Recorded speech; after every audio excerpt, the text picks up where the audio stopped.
All right, friends, here we are again, vocabulary video for class 10. This is going to cover chapters 27 and 28 in the Basics of Biblical Greek textbook. And here we go. Anabino. I go up or I come up. We're going to see there's another word later on, katabino. It's going to mean the opposite of this. I go down, I come down. In the ancient world, you always go up to Jerusalem. Whether you're coming from the north or from the south or wherever, you go up. Some suggest that this is an elevation kind of thing because Jerusalem is the city on the hill, so you always ascend and go up to Jerusalem. When you leave, you always go down from Jerusalem. I had a professor too who had the opinion that it was actually more of a spiritual ascent kind of thing, that they use this language to talk about going up to the holy city because it's closer to God. It's more of a holy kind of place. So either way, they use this language all the time, going up to Jerusalem using anabino here. Okay? Ha-archierus, chief priest or high priest. Dexios, right. And this means like right as in opposed to left, like right hand, okay, or right side. Dua, two, as in the number two. Heteros, other, another, or different. Okay, like heterodoxy or something like that. Euangelizo, I bring good news or I preach. This is basically the verbal form of euangelion, which you learned a while ago. Gospel. This can also just mean like I preach the gospel. Theoreo, I look at or I behold. Several words for this at this point. I look at or I behold. Hey, Ierusalima, Jerusalem, the holy city, like we were talking about. Notice the capital. Kathemai, I sit or I sit down, can also be used metaphorically like I live or I settle, like I sit down, I settle in some place in a certain town, that sort of thing. Just some fun connections with this word.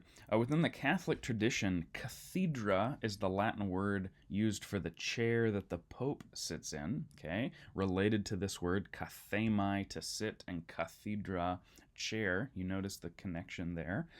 When the Pope speaks ex cathedra, from the chair, that's a special way that the Pope can speak. Okay. We also have within the Catholic Church, I say we, I'm not Catholic, but the Catholic Church has cathedrals, right? A cathedral is essentially a church building that, contains the chair. So kind of the three levels of Catholic church buildings are kind of local church parishes, cathedrals, which are a step up, and then the highest level would be a basilica, which is also related to a Greek word, which means like ruling or ruler. And basilicas have to have some sort of a holy relic, and they have to be deemed and declared a basilica by the Pope. But anyway, a lot of history there with kathemai, lots of offshoots, ways to think about this. Kathemai means I sit down or I live. Katabino, this is what I mentioned before. I go down or I come down, okay? I descend, going down from Jerusalem, that sort of thing. Could be I descend into the water, that sort of thing. Who, where. Parakaleo, I call, urge, exhort, or comfort. Kaleo we've seen, we just see para on the front here as a prefix. Patho, I persuade.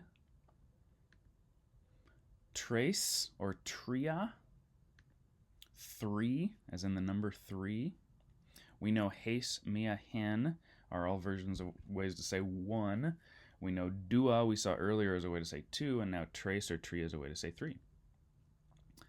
Aspadzamai, I greet or I salute. Ha grammatus, scribe.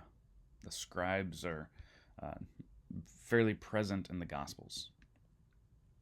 Ephe, he, she, it was saying or said. Okay, now notice this is another place where we're just having you memorize a form of a verb that you don't know because it comes up a fair amount. We did this with apen as well.